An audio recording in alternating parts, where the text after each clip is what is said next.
Bonjour à tous, bienvenue à ce webinaire EDI Conformité qu'on organise sur les sujets de LCBFT et de gel des avoirs. Le temps que tout le monde se connecte, on va rappeler les modalités pratiques de connexion, de questions-réponses éventuelles. Je vais laisser la parole à Amélie qui va vous expliquer tout ça en détail. Bonjour Amélie. à tous. Alors du coup, ce webinaire est enregistré. Vous recevrez tous le replay à la fin du webinaire et puis on vous l'enverra aussi après coup via un emailing.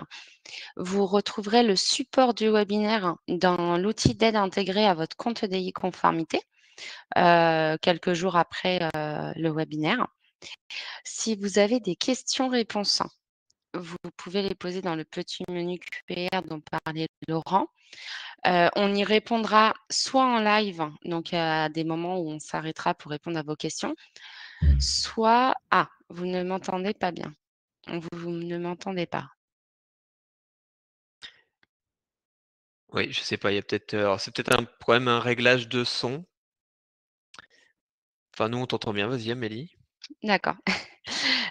Soit on y répondra en live, donc vous inquiétez pas si vous n'avez pas de réponse tout de suite, soit on y répondra par écrit en fonction de la question. Mais vous inquiétez pas, on répondra à toutes vos questions et si on n'a pas la réponse en live, on reviendra vers vous après webinaire. Alors, on va partager le support. Hop, partage des fichiers.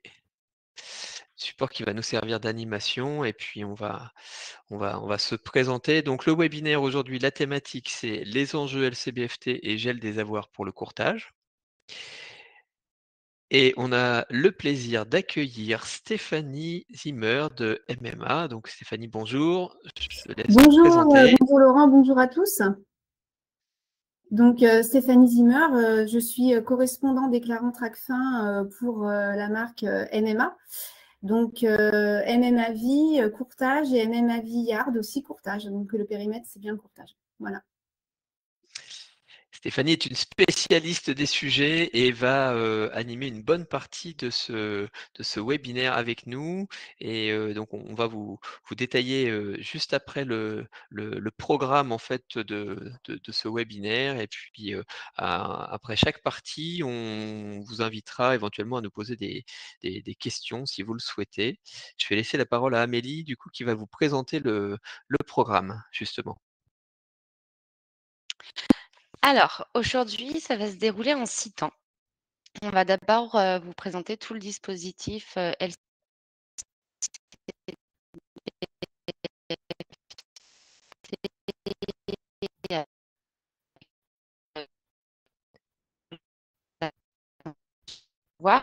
et on va tout définir la production et l'externalisation. En troisième partie, on va vous présenter les contrôles qui sont possibles dans le cadre de ce dispositif. Ensuite, on vous présentera par rapport à EDI Conformité quels sont les attendus sur ce dispositif dans les questions. Ensuite, on vous présentera la campagne et on finira par les services proposés par Planète CSCA. Merci Amélie. Du coup, rentrons dans le cœur du sujet, le dispositif LCBFT. Donc Stéphanie, qu'est-ce que tu peux nous en dire? Alors le dispositif LCBFT, déjà, quels sont les courtiers concernés? Alors tous les courtiers sont concernés, sauf donc les mandataires qui agissent sous la responsabilité de leur mandant, ou alors les professionnels qui exercent une activité de courtage accessoire. Par contre, il y a quand même 3 conditions cumulatives. Il faut que l'activité représente moins de 5% du chiffre d'affaires total et moins de 50 000 euros. Le produit d'assurance aussi ne doit être que le complément du produit ou du service fourni dans le cadre de l'activité principale. Et la prime annuelle par contrat et par client doit être inférieure à 1 000 euros. Donc c'est quand même la majorité, la C'est quand quasi-totalité même des la courtiers majorité, qui effectivement. sont concernés, hein. C'est ça. Ensuite, donc les piliers du dispositif LCBFT gel des avoirs. Alors, sur ce slide, en fait, vous avez les 8 piliers, donc les incontournables du dispositif LCBFT. En premier lieu, donc la connaissance client de la relation d'affaires. Donc, c'est l'identification du client, la vérification de l'identité par le recueil d'une pièce d'identité, les éléments de connaissance client de la relation d'affaires. Donc, c'est par exemple la profession, les données revenus patrimoine, l'adresse, etc. Ensuite, la détection des personnes à risque. Alors, très important, notamment parce que nous avons une obligation de résultat, c'est le gel des avoirs. C'est vraiment le plus important, fondamental. Ensuite, il y a les personnes politiquement exposées, les terroristes, les personnes aussi résidant dans des pays à risque LCBFT et les sanctions de l'OFAC, donc les sanctions internationales. Ensuite, nous avons le niveau de vigilance adapté à l'entrée en relation. Alors, qu'est-ce qu'il faut lors de l'entrée en relation? Il faut évidemment donc un filtrage des personnes à risque qu'on vient de voir, mais aussi une classification des risques, donc qui permet d'identifier donc les risques de blanchiment de capitaux et de financement de terrorisme, et aussi d'adapter et d'apposer en fait un niveau de vigilance à la relation d'affaires. Donc ça, on est dans l'entrée en relation d'affaires. Ensuite, lors de la vie du contrat, il faut aussi une vigilance constante, et c'est-à-dire qu'il faut vérifier en fait la cohérence des opérations entre l'opération elle-même et les données que l'on a du client. Ensuite, un dispositif de surveillance des opérations, c'est-à-dire qu'il faut, par un système de requêtes ou de voilà, il faut de scénario, on doit voir si on a des opérations atypiques, c'est-à-dire des incohérences. Et si on détecte en fait une incohérence, une situation qui n'est pas normale, à ce moment-là, on doit la formaliser dans un examen renforcé. En fait, c'est une analyse écrite, où on fait une analyse donc, de la connaissance client, des opérations. On peut faire aussi des recherches à côté pour voir si la personne elle est listée, etc., si elle est connue sur Internet, s'il y a une presse négative, par exemple. Et on doit conclure s'il y a un soupçon avéré ou si, au contraire, on lève le soupçon. Et si on ne lève pas le soupçon, si on ne peut pas l'écarter, à ce moment-là, on passe dans la case d'à côté, c'est la déclaration des opérations suspectes. C'est-à-dire que le déclarant Tracfin doit déclarer en fait à Tracfin cette opération. Et on est dans le cadre d'un soupçon, évidemment. Ensuite, il y a le principe de confidentialité aussi qui doit être respecté, évidemment. S'agissant après de l'organisation et de la gouvernance du dispositif, il faut un responsable LCBFT et un déclarant Tracfin. Donc, ils doivent vraiment être désignés, notamment donc, à Tracfin ou à la CPR. Et ça peut parfois être de la même personne d'ailleurs, quand il s'agit d'une petite structure. Dans les petits cabinets, je suppose, Stéphanie, généralement c'est la même personne qui a toutes les casquettes. C'est possible. Et ensuite, le dernier pilier, c'est la formation adaptée des personnels. Donc, la formation doit être annuelle pour les personnes exposées au risque BCFT. Donc, c'est notamment les personnes qui sont en direct avec les clients. Et puis, une sensibilisation aussi des personnels non exposés au risque. C'est par exemple les personnes qui n'ont pas du tout de lien avec les clients, ça peut être du personnel informatique, etc.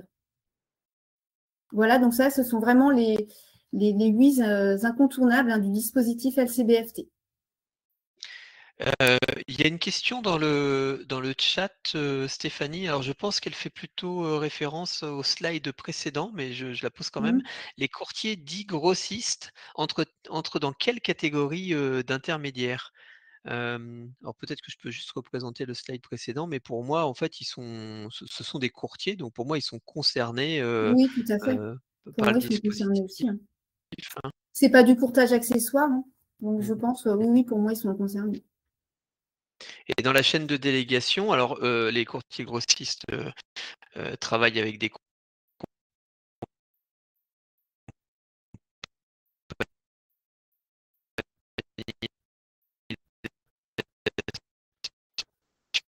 Je ne l'ai pas très bien entendu, là, par contre.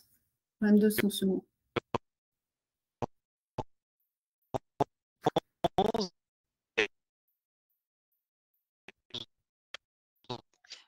Laurent, on ne t'entend pas du tout. Je pense qu'il y a un petit problème de connexion.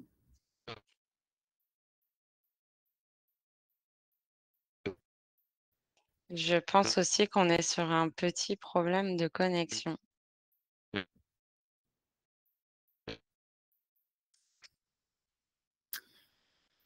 Alors, au niveau du slide suivant, c'est un slide donc vraiment dédié à la connaissance client qui est au cœur du dispositif LCBFT. Effectivement, si on n'a pas une bonne connaissance client, le dispositif LCBFT ne peut pas fonctionner, ne peut pas être efficient.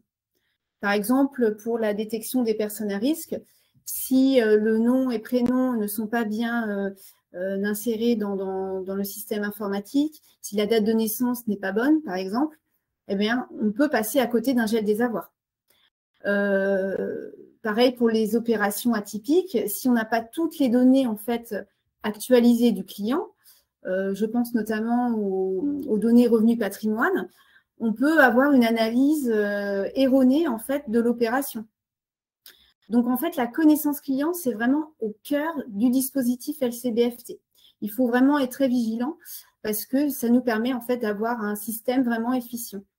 Alors, au niveau de la relation d'affaires, ce n'est pas seulement le client en lui-même, c'est aussi toutes les personnes qui interviennent directement ou indirectement au sein de la relation. Alors, ça peut être par exemple l'assuré s'il est différent du souscripteur, les bénéficiaires effectifs de société, bénéficiaires du contrat aussi, les bénéficiaires de prestations ou les tiers payeurs. Donc, en fait, la connaissance client est vraiment au cœur du dispositif. Alors, par contre, je n'ai plus le support. Ah oui, alors du coup, on a eu un petit souci. Donc, je vais reprendre le partage qui vient de disparaître.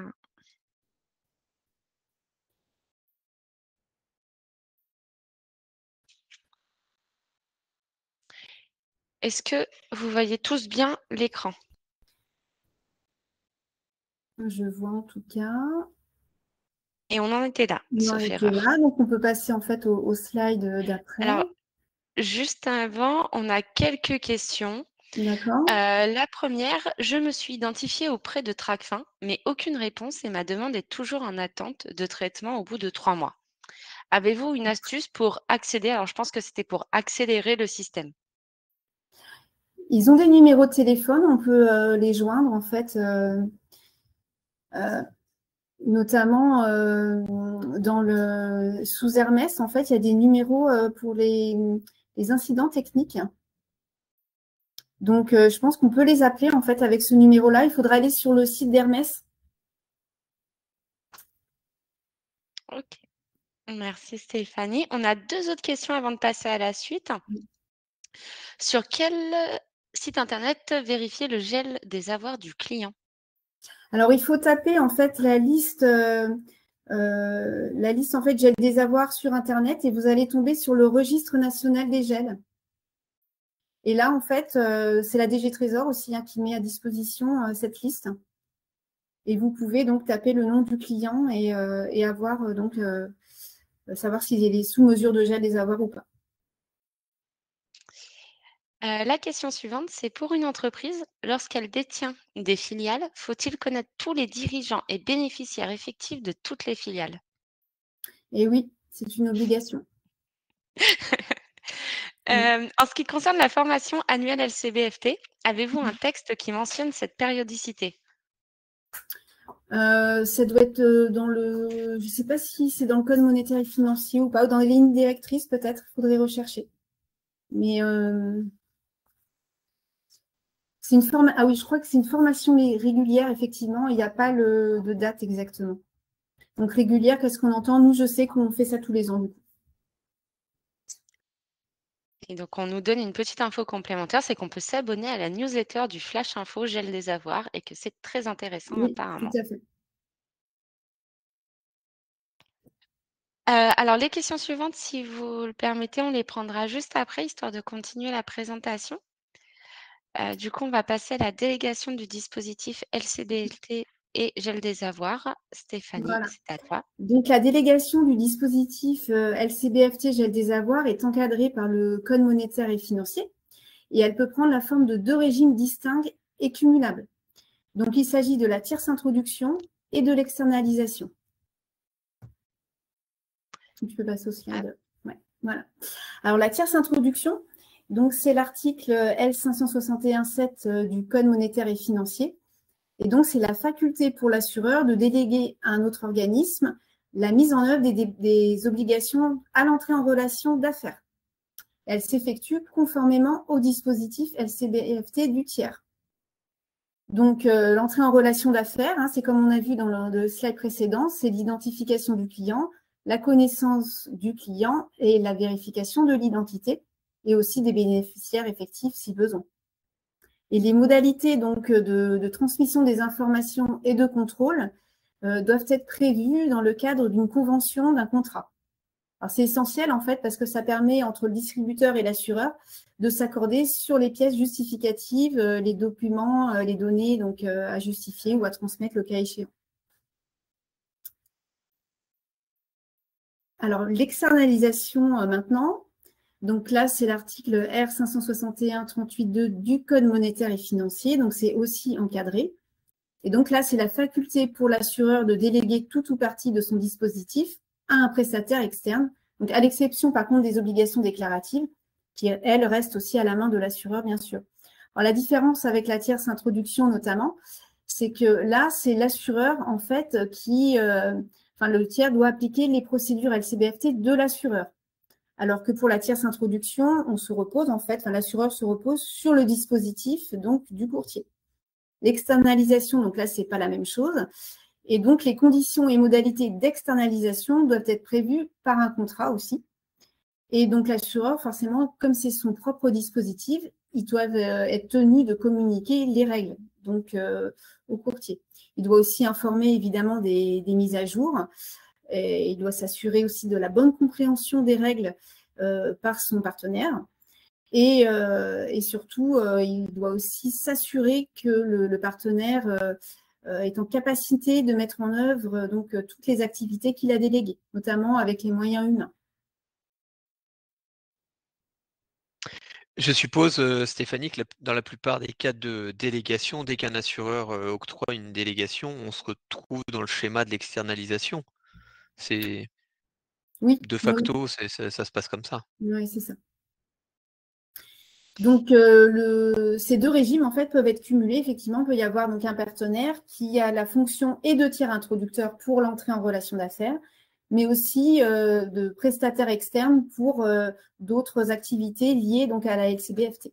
Par exemple, ça peut être le gel des avoirs, PPE, etc., la vigilance, évidemment, enfin voilà. Merci Stéphanie. On a quelques questions, pas mal de questions d'ailleurs. La première, sommes-nous d'accord que le gel des avoirs est seulement pour les personnes politiquement exposées ou presse? Le client hors cible ne sont pas concernés. Par concerné par quoi en fait? Parce qu'en fait, les personnes à risque, en fait, gel des avoirs, PPE, pays à risque, terroristes, OFAC, l'ensemble du portefeuille doit être filtré, en fait. Tous les clients, en fait, du portefeuille doivent être filtrés, en fait, c'est quotidien. Parce qu'en cours d'une relation d'affaires, un client, en fait, il peut entrer en relation d'affaires, ne pas être PPE, par exemple, et puis devenir député, en fait, au cours de la vie du contrat. Donc, tous les jours, en fait… La question de Delphine, effectivement, je pense que c'était est-ce que c'est uniquement les PPE et les personnes connues qui font partie de la liste, qui sont à filtrer dans le cadre du gel des avoirs, mais en fait, non, c'est… Ah non, mais c'est deux choses différentes. En fait, c'est des filtrages différents. Il y a le gel des avoirs, PPE, donc ça, c'est autre chose. En fait, ce sont des listes différentes.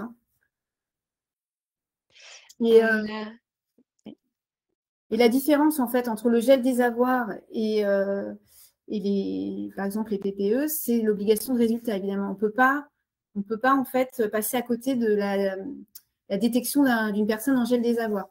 Et par exemple, une PPE peut être aussi, alors on n'a jamais vu le cas, mais pourquoi pas en gel des avoirs? On peut cumuler finalement alors c'est pas de chance, mais on pourrait, en fait. Ce sont vraiment ce sont 4 ou 5 filtrages différents, en fait. Merci Stéphanie. On a une autre question pour le gel des avoirs. Nous avons tenté de nous inscrire à Flash Info tenu par la DG Trésor afin d'être informés de la mise à Mhm. jour de la liste GDA, mais ils n'ont rien reçu. Et est-ce que sur le site, on peut trouver un numéro pour les contacter, pour avoir toutes ces infos? Sur le site de la Direction générale du Trésor, peut-être. Je sais que c'est assez simple pourtant normalement de s'enregistrer de s'abonner en fait à la fiche. On va se renseigner, Mais, on va se renseigner, c'est ouais, parce qu'en Vanina. plus, il faut voir sur le site, on va regarder en fait. On On va vous mettre ça répondra dedans. hors Ouais, webinaire, on vous fera un message sur ce sujet précisément. oui, oui. On a eu une autre question, mais on a une personne qui a répondu à cette question, je pense. Sur quel site vérifier les sanctions internationales et les pays à risque? Quelqu'un nous a répondu dans le chat que le site gel-avoir.dgtrésor.gouv.fr pour le registre des gels. Ouais. Et pour consulter les lignes directrices relatives à l'application du gel des avoirs, Mhm. un site qui redirige vers la CPR. Est-ce Mhm. que Alors ça, c'est pour le gel des avoirs. Pour les pays ouais, à risque, il y a la liste du GAFI. En fait, Notamment. sur les questionnaires EDI conformité, si vous êtes inscrit sur EDI conformité, sur toutes les questions qui concernent le gel des avoirs, les sanctions internationales, etc., on vous a mis tous les liens des différentes listes sur lesquelles vous Mhm. pouvez vous connecter. Il me semble la liste OFAC, Stéphanie, je ne sais plus Mhm. pourquoi elle est cette liste OFAC, c'est Les sanctions internationales en fait. OK, donc OK, justement, ouais. Il me semble qu'il y a Mhm. 3 listes en fait, il y a l'OFAC, il doit y avoir la liste, française qu'on trouve sur le site, trésor.gouv.fr et Mhm. il me semble qu'on a une liste européenne également. Oui, pour le gel des avoirs, oui. Oui. Mhm. Il y a une autre question d'un courtier: «Quid du gel des avoirs dans le cadre de la tierce introduction?» Alors en fait, c'est plus dans une activité déjà de. Ah oui, c'est d'accord, s'il n'y a pas d'externalisation, c'est ça, il n'y a que la tierce Oui, introduction. ouais, Bah, en fait, ça veut dire que l'activité donc, de l'assureur ne va pas être déléguée, mais généralement, il n'y a pas que de la tierce introduction.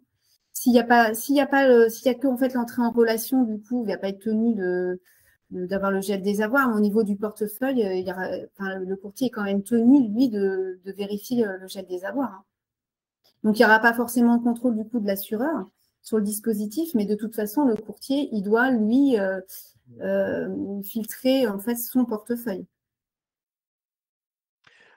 OK, Là, en fait, heu, c'est deux choses différentes. En fait, il y a l'activité, donc après, avec l'assureur, le système de délégation et de tierce introduction. Mais de toute façon, le courtier doit filtrer en fait son portefeuille au quotidien et pour pouvoir détecter un éventuel gel des avoirs, en fait. après on a une autre question, lorsque le client nous arrive par un apporteur d'affaires, est-ce que les obligations réglementaires reposent-elles toujours sur nous ou elles seront reportées sur l'apporteur d'affaires? Ah, bonne question. On peut la prendre la question à ce moment-là, puis répondre un petit peu plus tard. Oui. Parce que là, il va y avoir un système, effectivement, peut-être à Moi, préciser. j'avais compris que dans le dispositif, tout le monde devait faire le filtrage, même si on délègue, même si on enfin, Oui, bah, de toute façon, c'est sûr, mais après, au niveau des obligations LCBFT, donc c'est vrai que c'est hors gel des avoirs aussi, mais je préfère qu'on prenne la question d'avoir une confirmation à ce moment-là. oui. Et alors, on a plusieurs questions sur, le même sujet, ça tourne autour de la liste des PPE.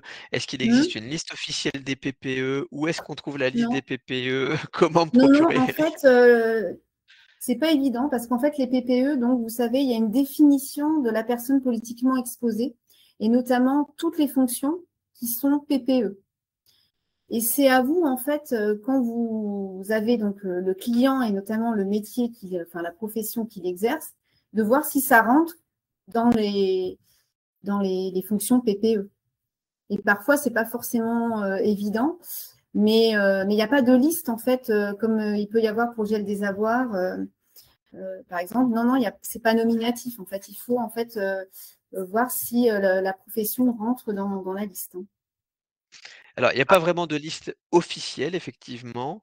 Par contre, il y Néanmoins, avait je aussi sais Dow qu'il Jones, existe. excusez-moi.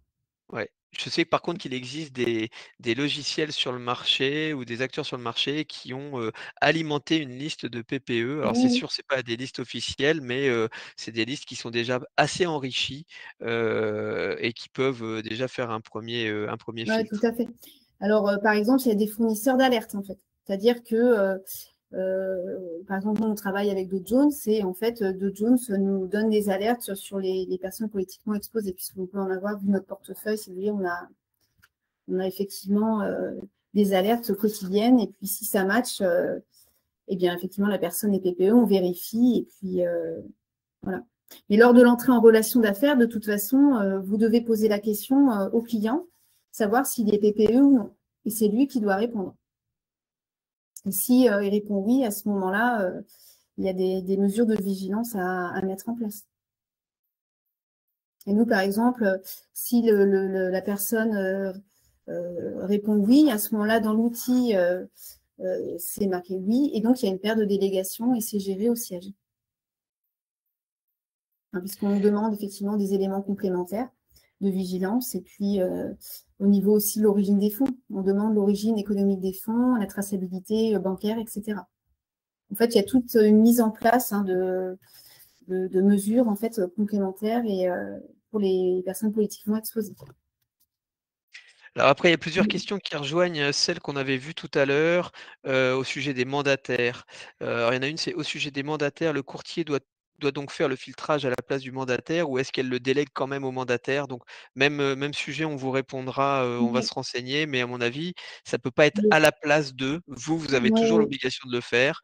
Oui. Après, il faut qu'on vérifie si le mandataire doit le faire aussi ou pas, mais en tout cas, vous, c'est sûr que ça vous ne vous exonère pas de le faire. Voilà, c'est ça.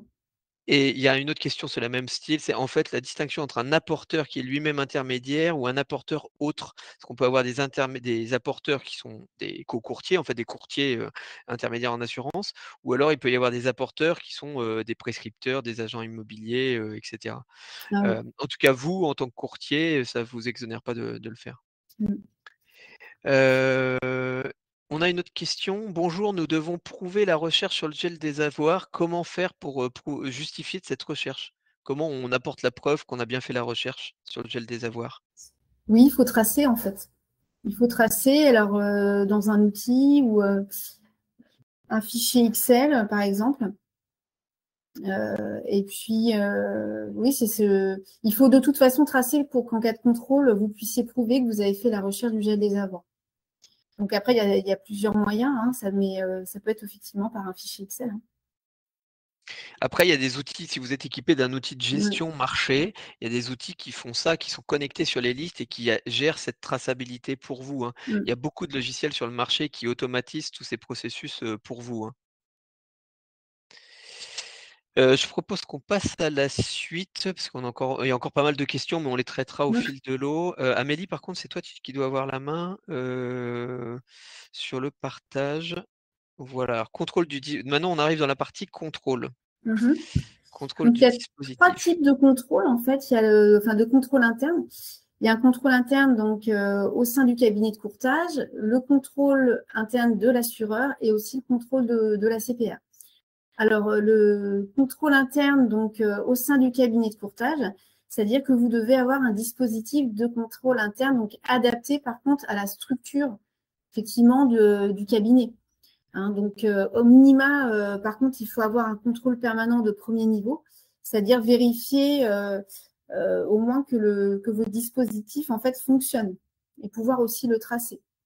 Et en fonction de la taille de l'entité et du niveau de risque, il faut un contrôle permanent de second niveau qui est réalisé par les personnes dédiées aux seules fonctions de contrôle, ou aussi un contrôle périodique réalisé par des personnes dédiées et indépendantes, hein, ce qu'on peut appeler l'audit, hein, du coup. Voilà. Ensuite, Amélie, je te laisse, c'est toi qui as les commandes. Alors, le dispositif de contrôle interne de l'assureur. Alors, tierce introduction. Voilà, donc en fait, il diffère en fonction du régime, en fait. Soit c'est la tierce introduction, soit c'est l'externalisation.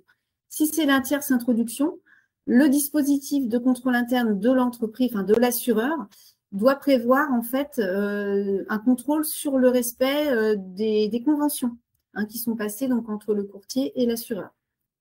Donc, il doit s'assurer, par exemple, que les mesures de vigilance ont été prises. Ça peut être la conservation des documents, la qualité des informations, le respect des délais de transmission, etc. Mais de toute façon, la convention prévoit tout ça, tous ces points qui doivent être respectés et qui peuvent être, du coup, être contrôlés par l'assureur. Donc, l'externalisation. Alors, pareil, le dispositif de contrôle interne de la compagnie d'assurance doit intégrer le contrôle des activités externalisées. Donc, ça permet de vérifier que le dispositif de l'assureur est bien respecté, notamment en matière de gel des avoirs, puisque la défaillance d'un prestataire externe n'exonère pas l'assureur de ses obligations. Donc, ça, c'est très important. Donc, qu'on le soit dans une situation ou dans l'autre, la compagnie doit avoir en fait des lignes de contrôle sur ces deux régimes, en fait, dans le cadre du contrôle interne. Alors ensuite, les modalités de contrôle de l'assureur. Donc, ça peut être un contrôle sur place. Nous, par exemple, on peut avoir des équipes qui rencontrent en fait les courtiers dans leur cabinet. Ou alors, c'est un contrôle sur pièce. Et d'où, justement, au niveau EDI conformité, ce qui est très intéressant, en fait, c'est la mise à disposition des justificatifs et notamment aussi le questionnaire EDI conformité, qui permet la réalisation en fait de ces contrôles donc à distance sans avoir à vous solliciter, à vous déranger en fait. Donc on vous encourage vraiment à répondre au questionnaire et puis à déposer aussi les justificatifs puisque c'est très intéressant donc en termes de contrôle. Et ce qui est très important aussi, on en a déjà un petit peu parlé, c'est la traçabilité des actions menées. Il faut vraiment tracer toutes ces actions pour pouvoir prouver lors d'un contrôle qu'on a fait le nécessaire. Alors on a, j'en profite, il y a quelques questions, alors pas directement en lien avec ça, mais parce que comme elles sont assez récentes, je les aborde. Il y a une personne qui dit, enfin c'est pas une question, c'est une affirmation et elle a raison: «Attention, le contrôle de l'assureur ne se substitue pas à celui du courtier, on est bien d'accord, Ah oui. les 2 ont l'obligation de le faire, hein, c'est pas parce que Alors c'est l'assureur le fait ouais. que». J'ai peut-être pas assez expliqué, mais effectivement, le courtier doit avoir un contrôle interne au sein du cabinet de courtage. Donc, il effectue donc ses contrôles. Et l'assureur aussi peut effectivement, en complément, faire aussi ses contrôles. Mais de toute façon, le courtier, oui, il doit contrôler. Et il y a un autre courtier qui veut savoir si ça concerne que les courtiers qui proposent des placements ou également ceux qui proposent de l'IARD. En fait, c'est tout le C'est monde, tous. toute branche C'est vie non est vie. concernée. Tout à fait. IARD, vie, épargne, assurance de personnes, même des branches avec des spécialités, même des petites assurances, des petites RC chasse, RC Tout à trottinette, fait. c'est concerné. Tout le Toute monde, ouais. branche, tout produit. Toute branche, oui. Il y a une personne et d'ailleurs, du coup, c'est encore un autre sujet. Dans le cas d'un contrat collectif, est-ce qu'on est concerné par le dispositif? Alors je comprends pas bien la question. Enfin, je vois bien le sujet des contrats collectifs, mais je vois pas quel est enfin je vois pas le point sur le dispositif, en fait. Une autre personne qui demande: «À quelle fréquence doit-on faire le contrôle interne?» C'est régulièrement, en fait, c'est marqué régulièrement, en fait, dans la Une f réglementation. Donc, c'est une fois tous les évidemment, il n'y a 10 ans, pas, il ça y a pas un suffit délai, ou? mais régulièrement, ça veut dire voilà, que ça soit, je pense, annuel ou quelque chose comme ça, au moins. Ouais, c'est Vraiment. pas tous les matins, quoi. On n'est pas obligé de faire ça tous les matins. Non, non, non, mais par contre, c'est pour ça que je dis annuel, parce qu'il faut que ça soit quand même régulier. Et, voilà. OK, et à quelle fréquence on doit vérifier le gel des avoirs? Tous les jours. Donc ça, c'est tous les jours et il marquait toutes les semaines, Delphine marquait toutes les semaines et non, c'est tous les jours. Non, en fait, c'est tous les jours parce que, alors pourquoi? Parce que il faut le détecter le plus vite possible pour pas qu'il y ait des sorties entrées de fonds, en fait.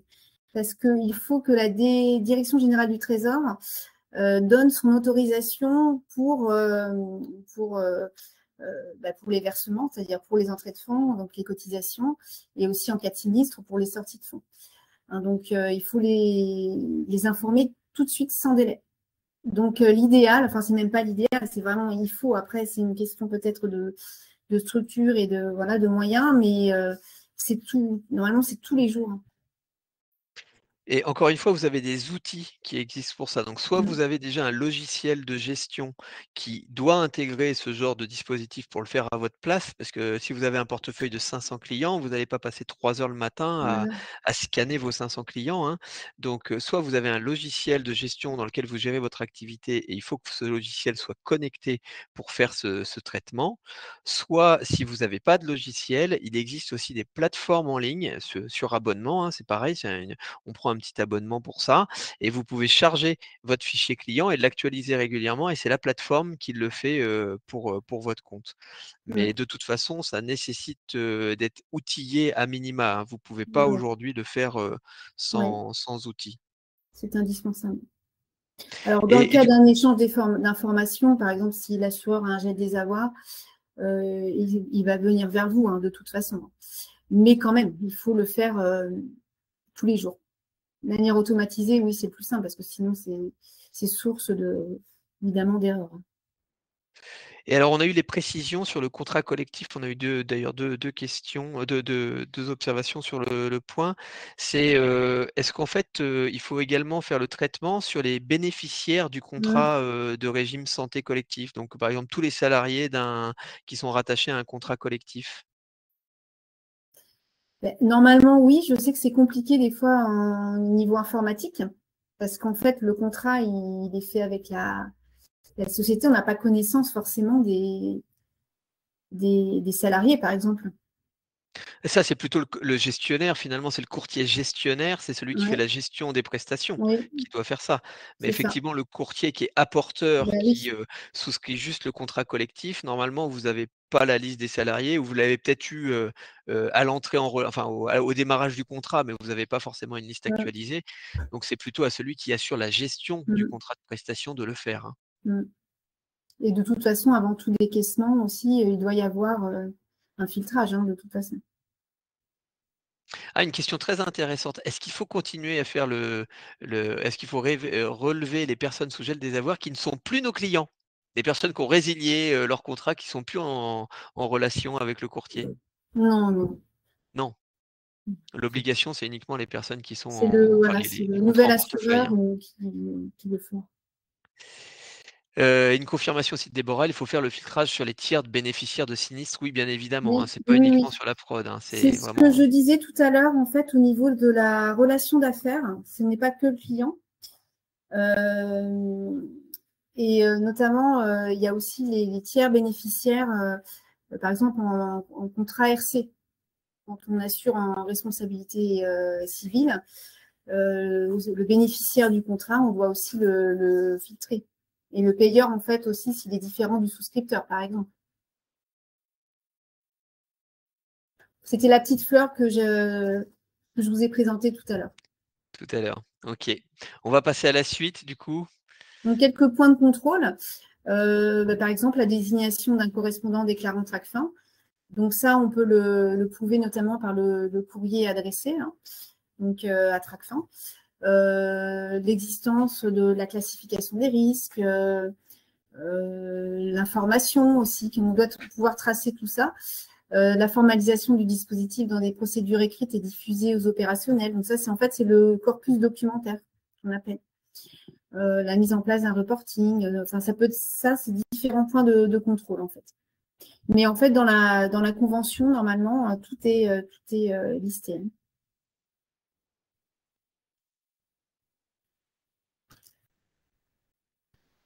Alors, le contrôle de la CPR.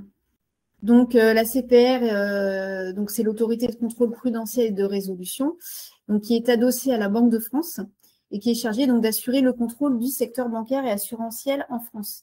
Donc, elle a pour mission de contrôler la qualité de dispositifs de lutte contre le blanchiment des capitaux et le financement de terrorisme des organismes. Donc, elle fait aussi des contrôles sur place, sur pièce aussi, mais effectivement, elle peut se rendre dans les entreprises. Et en cas de non-respect de leurs obligations réglementaires, il y a un collège de supervision qui peut décider d'ouvrir une procédure disciplinaire. Alors, en cas de non-respect des obligations, donc vous pouvez effectivement vous exposer. Donc, il y a une sanction disciplinaire qui peut aller jusqu'à 100 millions d'euros et 10% du chiffre d'affaires, une condamnation pénale ou alors aussi un risque, ça est important, réputationnel d'image. Donc, la CPR n'aime pas trop, effectivement, quand malheureusement, il y a une sanction. Alors, il y a eu plusieurs sanctions, effectivement. Donc, la Banque Postale avec 50 millions d'euros, Abeille Assurance aussi, mais là, c'était un blâme, effectivement, de 3,5 millions d'euros. La Cour de cassation aussi, dans une décision assez récente, qui a condamné pénalement une banque pour blanchiment aggravé. Donc, en fait, ces sanctions-là aussi nous permettent de faire évoluer aussi nos dispositifs, parce qu'on sait effectivement ce qu'attend la CPR, en fait, en termes de dispositifs LCBFT. En fait. Et là, ce ne sont que des exemples, mais il y en a eu d'autres. Hein. Oui. Voilà, il y a 3 exemples qui ont été cités, mais oui, la bien sûr, liste il y en a eu est d'autres. plus longue que cela. Voilà. Puis c'était 2018, par exemple, la Banque Postale. Donc depuis, c'est plus, voilà, on n'était pas encore vraiment dans un dispositif mature. Maintenant, je pense que tout le monde s'est mis vraiment à la page, justement, pour ne pas subir ces sanctions. Alors, il y a eu quelques courtiers aussi qui ont été condamnés. Alors, pas pour la partie LCBFT, enfin, en tout cas, à ma connaissance. Par contre, il y a eu 2 sanctions de courtiers, notamment qui visaient le devoir de conseil et d'information, en fait. Donc, c'était plus la partie commerciale, où la partie réglementaire n'avait pas été respectée. Mais en fait, maintenant, la CPR aussi peut contrôler des courtiers. Donc voilà, en fait, ce qu'il faut retenir, je pense en fait de la présentation d'aujourd'hui, c'est vraiment au niveau du dispositif, c'est d'abord la connaissance client, qui est vraiment donc la base d'un dispositif LCBFT efficace, efficient. Sachant d'autant plus que vous, la connaissance client, il faut aussi ne pas voir ça comme une contrainte réglementaire, mais aussi une opportunité commerciale. Parce que si vous connaissez bien votre client, vous pouvez lui proposer donc les produits adaptés. Donc en fait, là, je pense qu'il y a vraiment le réglementaire et puis le business qui peuvent vraiment converger vers le même but en fait. Donc vraiment la base du dispositif LCBFT, c'est une bonne connaissance client et une connaissance client actualisée tout au long de la vie du contrat. Voilà. Alors, on a encore quelques petites questions, du coup, on va en prendre quelques-unes. Alors là, c'est plutôt une affirmation par rapport à ce qu'on disait tout à l'heure sur les clients qui ne sont plus en portefeuille. Il y a Oriane qui dit pour les anciens clients, pour moi, ce n'est pas tout à fait juste, car d'anciens clients peuvent demander pendant 2 ans remboursement ou indemnisation au titre d'un contrat résilié. Alors oui, mais ça, c'est différent. On ne vous demande pas de faire un filtrage quotidien sur ces clients résiliés. Par contre, le jour où vous avez un acte de gestion, donc le client vous demande un remboursement, à ce moment-là, vous déclencherez le dispositif. Il faut bien distinguer le filtrage quotidien que vous devez faire sur votre portefeuille actif, de clients actifs, etc., versus tout ce que vous allez déclencher par rapport à des actes de gestion. Vous payez un sinistre, vous déclenchez le dispositif avant de payer. Dès que vous avez en fait une interaction avec un client qui va nécessiter notamment des flux de trésorerie, mais pas que, vous devez faire cette vérification. Voilà. Si le dispositif fonctionne bien, effectivement, au niveau du gel des avoirs, au niveau du décaissement, de toute façon, il y a un filtrage de nuit. Enfin, nous, en tout cas, c'est comme ça que ça se passe.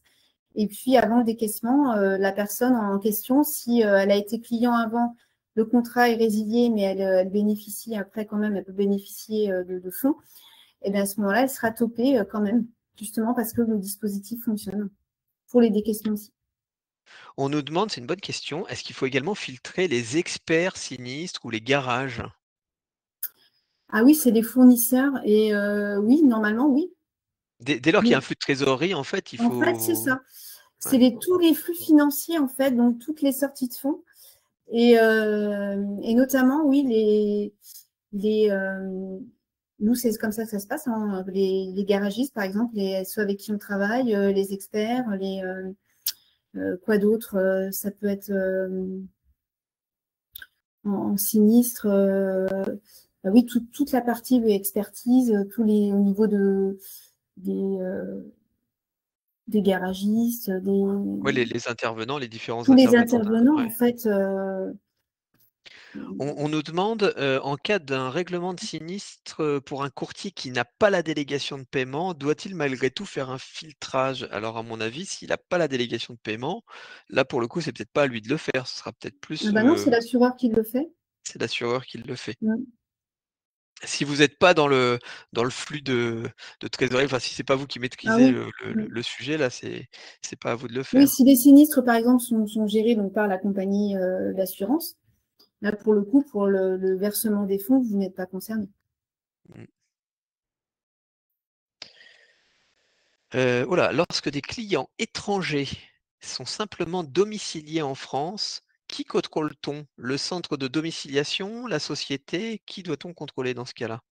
C'est un Mais, cas un peu particulier. oui, mais en fait, on contrôle Alors, pour le jet des avoirs, ça va être le client, c'est le nom, prénom, date de naissance, en fait. Oui, c'est la personne physique. Oui. C'est pas quelle que soit la Après, si la personne domiciliation. vit aussi et domiciliée dans un pays à risque, donc il y aura aussi d'autres contrôles effectués, et notamment, ce qui est important, c'est au niveau du versement des fonds. Vers quel pays on verse les fonds, par exemple? Si c'est un pays à risque, attention. Nous, par exemple, on demande toujours un compte bancaire français. Il y a un autre courtier qui, pose une question intéressante. Un cabinet qui n'encaisse pas de fonds, donc qui a pas de délégation d'encaissement, doit-il faire ces démarches, enfin des démarches? Donc, oui, en fait, en tant Non. que même si vous n'encaissez pas de fonds, vous avez au minima l'obligation de faire le contrôle à l'entrée en relation et le contrôle quotidien dans vos bases. Après, si en plus vous encaissez des fonds, bah là, il faudra contrôler plus régulièrement, mais en tout cas, ça vous exonère Mm. pas de le faire, hein. Mm. Donc, ça, on Enfin, je contrôle parle sous contrôle évidemment de Stéphanie, mais si, mais les personnes physiques et les personnes morales aussi, bien sûr.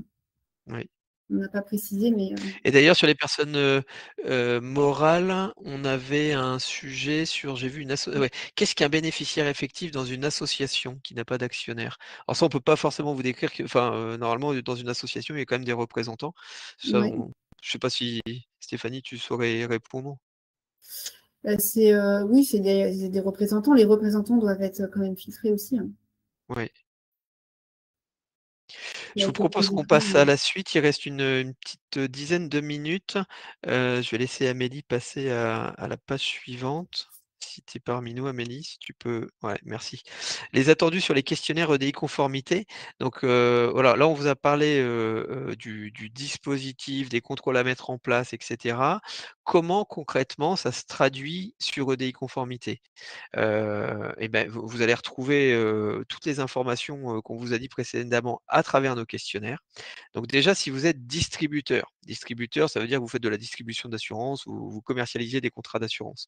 Donc là, ça touche, quasiment, tous les courtiers, hein, tous ceux qui sont en relation avec des clients, que vous fassiez de la vie, de l'IRD, de la santé, dès lors que vous faites de la distribution, vous êtes concerné. Là, on va vous demander quoi? On va vous demander si vous avez une politique ou une procédure que vous diffusez à l'ensemble de vos personnels. Et puis, dans le dispositif que vous avez mis en place, on vous demande si vous faites un filtrage sur les PPE et les personnes sous gel des avoirs. Enfin, du coup, sur les listes LCBFT. Donc ça, c'est les 3 questions qu'on pose sur les questionnaires gouvernance produit quand vous êtes déjà distributeur. Après, se rajoute à cela, on va passer sur l'écran suivant, si vous êtes délégataire. Donc vous pouvez être distributeur et délégataire, hein, ça se cumule. Là, si vous êtes en plus délégataire, c'est-à-dire que vous avez des conventions de délégation avec l'assureur, là, on va vous demander d'autres choses. Donc, est-ce que vous avez mis un dispositif de contrôle interne? Stéphanie l'abordait tout à l'heure, elle a détaillé Mmh. le point. Donc là, on va s'assurer que vous avez un dispositif de contrôle interne. Là, on va de toute façon vous demander aussi si vous détectez, bien évidemment, les PPE, bénéficiaires effectifs de personnes morales, toujours les personnes sous gel des avoirs, également les personnes établies dans des pays sous sanction, donc toute la partie sanctions internationales. Et puis, on vous demande de nous confirmer que le filtrage que vous mettez en place s'applique bien à l'ensemble des parties, des personnes, des parties prenantes, donc c'est-à-dire les clients, personnes morales, personnes physiques, les prospects, les bénéficiaires effectifs. Et encore, la liste est un petit peu plus longue parce qu'on parlait tout à l'heure sur la partie sinistre, on a également les tiers, les bénéficiaires, enfin toutes les parties prenantes que vous avez dans vos bases doivent être filtrées. On collecte l'information du correspondant ou déclarant TRACFIN. Donc là, il y a une question dédiée où il faut que vous nous indiquiez dans votre cabinet qui a été déclaré comme déclarant ou correspondant TRACFIN. On vous demande si, c'est un peu le même sujet que la partie sur le questionnaire de gouvernance produit. Est-ce que vous avez une politique ou une procédure diffusée à l'ensemble de votre personnel? Et là, on va plus loin, on demande également si vous avez formé votre personnel sur ce dispositif. Et enfin, on vous demande si vous avez mis en place une procédure d'alerte quand vous avez une détection positive d'une personne sous gel des avoirs, enfin une personne qui passe le filtrage, quoi, enfin qui est détectée par un filtrage. Donc ça, c'est toutes les questions qui se rajoutent dès lors que vous êtes délégataire. Donc distributeur et délégataire, c'est les 2 écrans. Et enfin, si vous gérez votre délégation directement dans votre logiciel de gestion, là, c'est plus la partie informatique. On a le questionnaire système d'information dans lequel on va s'intéresser plutôt à la partie technique de la mise en place du filtrage. Donc on vous demande si 1, est-ce que vous utilisez un outil de filtrage automatisé? 2, est-ce que votre outil fait bien le filtrage systématique en amont de la souscription ou en cas de décaissement?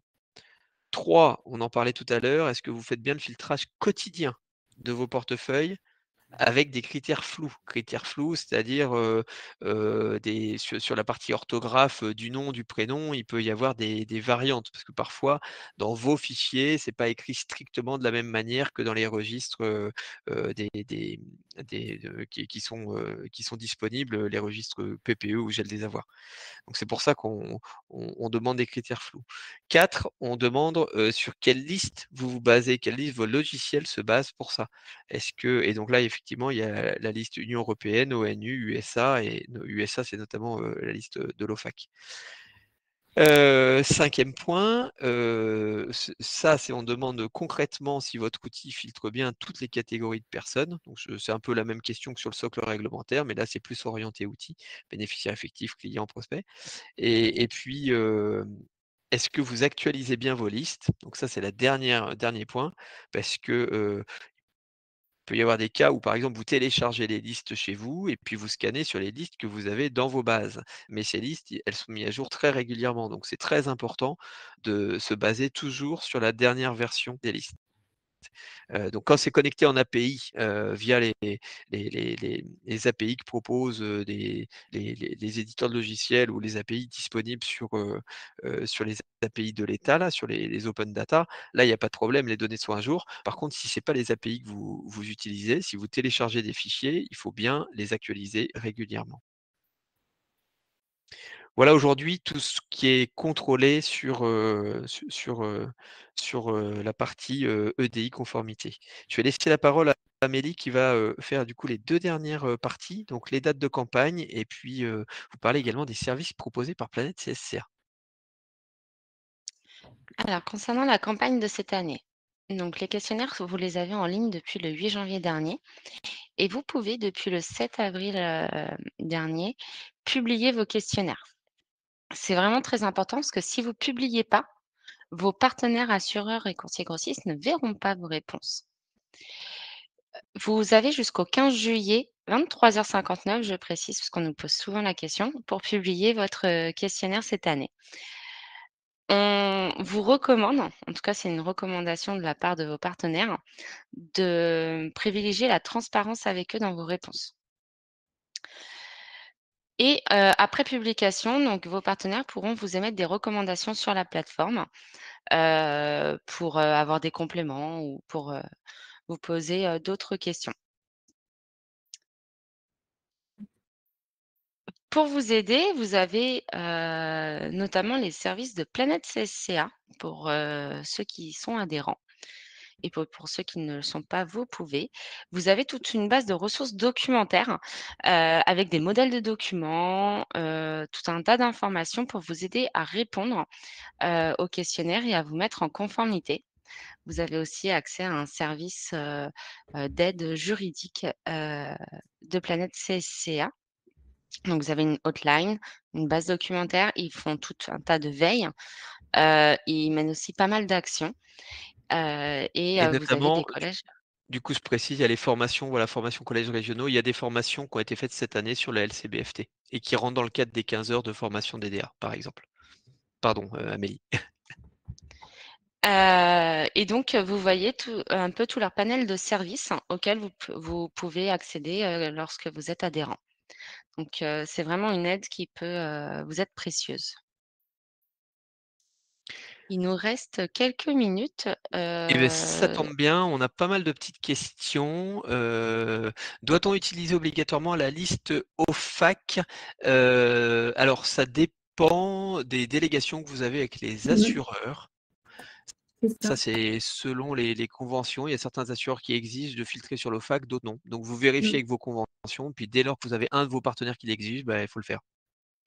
Je ne sais pas quelle est la politique chez MMA. Chez MMA, Sinon, on demande vous effectivement exigez à l'eau? ce que Ouais. ce soit, voilà, ça rentre dans le spectre. Il y a quand même de plus en plus d'assureurs qui utilisent, enfin qui demandent à filtrer sur la liste OFAC, hein. Les courtiers ont-ils aussi un QLB à remplir? Alors c'est les fameux C'est pour questionnaires, ça, il faut de l'assurance vie, oui. l'éco-financement. Alors c'est quoi exactement le QLB pour les néophytes comme moi? C'est un questionnaire de lutte anti-blanchiment pour les sociétés vie, en fait, que l'on adresse en fait tous les ans auprès de la CPA. Donc il y a un Et certain donc nombre de questions à remplir. OK, et le courtier doit remplir ça du coup, c'est ça? Là, on apportera effectivement, si vous voulez, des précisions sur le contenu du QLB, si vous voulez. OK. Ouais. Concernant le oh là, alors là, je ne sais pas si on va avoir la réponse en live. Concernant le gel des avoirs, quel est le pourcentage de variation orthographique officielle demandé? On était sur les contrôles flous là tout à C'est l'heure. la recherche floue, oui. Est-ce que il y a c'est quoi? Il y a une doctrine là-dessus? Il y a un pourcentage établi ou Non, parce pas qu'en vraiment? fait, on sait qu'il faut de la recherche floue, ça c'est sûr. Mais au niveau d'un pourcentage, je ne crois pas qu'il y ait cette information-là de transmise, en fait.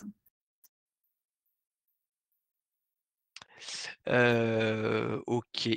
Alors je regarde parce qu'il y a quand même pas mal de questions. Nous ne gérons pas les sinistres en direct, que devons-nous faire? Bah, ça on en a parlé, Thomas tout à l'heure. Du coup, si c'est pas vous qui gérez les sinistres, c'est ou si c'est pas vous qui les réglez, c'est pas à vous de le faire, c'est à l'assureur. Dans une asso, il y a un conseil d'administration. Oui, ça c'était le lien avec les bénéficiaires effectifs sur les associations, je pense. Bah, c'est toutes les personnes qui sont déclarées, au sein de l'association. On vous répondra précisément, Elsa, sur, les critères pour les associations. Pour des règlements à des garages ou des experts, par exemple, il faut filtrer les noms des sociétés ou les dirigeants de ces sociétés, car nous n'avons pas forcément l'information. Bah, si vous n'avez pas l'info, vous pouvez pas filtrer, hein.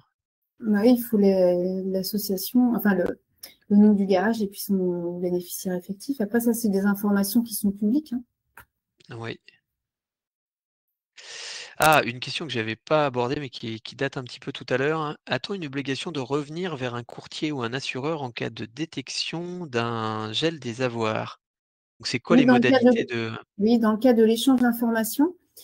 Et ça, c'est prévu par la convention aussi. Il y a normalement un pavé dédié à l'échange d'informations entre l'assureur et le courtier. OK. Et alors là, il y a une question qui nous a été posée, tout au début du webinaire, on ne l'avait pas vu passer. passer. La connaissance client est-elle obligatoire même en vigilance simplifiée? L'identification n'est-elle pas suffisante? Donc je suppose que Non, tout à l'heure, on a dû parler de vigilance simplifiée, non? non, mais on a besoin en fait d'identifier le client, que ce soit en vie ou en non-vie en fait, hein. Oui, ça revient à ce C'est qu'on très disait tout à l'heure. De important toute façon, déjà de les c'est avoir ouais. notamment, en fait. Parce que la pièce d'identité va nous permettre de confirmer ou d'infirmer le fait qu'on est devant la bonne personne ou pas. Donc qu'on soit en vie ou en non-vie, il faut recueillir en fait la pièce d'identité.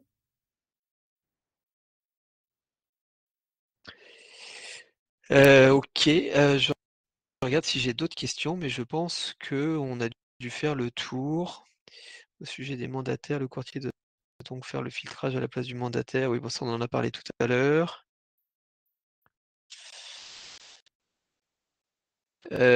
Oh là, c'est une vieille question qui était abordée à 14h15. J'imagine que cela figure dans les conventions de courtage entre assureurs et courtiers. Alors désolé Élise, on n'a plus le contexte de votre question, mais oui, il y a beaucoup de choses qui figurent dans vos conventions de courtage, notamment dans le cadre de vos obligations, voilà, les périmètres, les missions qui vous sont confiées, etc. Tout ça, vous le retrouvez effectivement dans vos conventions. J'espère que c'était bien ce sujet-là, sinon n'hésitez pas à nous écrire et puis on vous fera une réponse. Je vois je pense qu'on a quasi fait le tour des questions, puis on arrive au terme de ce webinaire. Merci, on va enlever le partage. Je ne sais pas si tu peux enlever le partage, Amélie.